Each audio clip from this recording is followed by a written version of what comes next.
Taoiseach, one of the features of our shared island is the demoralisation of nurses and midwives and health workers, both north and south.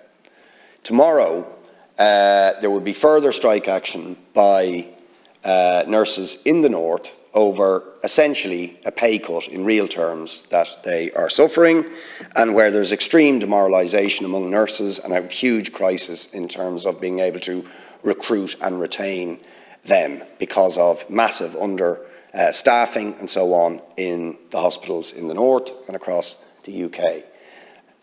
Doesn't that sound familiar? Because simultaneously down here we have the INMO suggesting that industrial action may be necessary because of the absolute catastrophe that nurses are facing in the south. So one, I would invite you to indicate your support for the nurses in the north who are going on strike to get decent pay. But secondly, invite you to recognise the desperate pleas of the nurses in our own hospitals down the south in terms of the absolute crisis they are facing, the demoralisation they are facing because of chronic under-resourcing, understaffing, lack of beds, and indeed added to that the impossibility of finding affordable accommodation for many of the nurses because of the government's failure to address the housing crisis. One thing again I agree with Deputy Boyd Barrett on.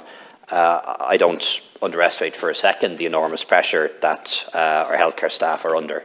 And you'll know my family background in that regard. And I know that healthcare staff, nurses among them, but also doctors, ambulance staff and others have had an exhausting 3 years. The exhaustion and the stress of the pandemic. And now that we're in a post-pandemic or at least a post-restrictions period, a huge snapback in demand for healthcare. They've had no respite, they've had no break. A lot of people are burned out.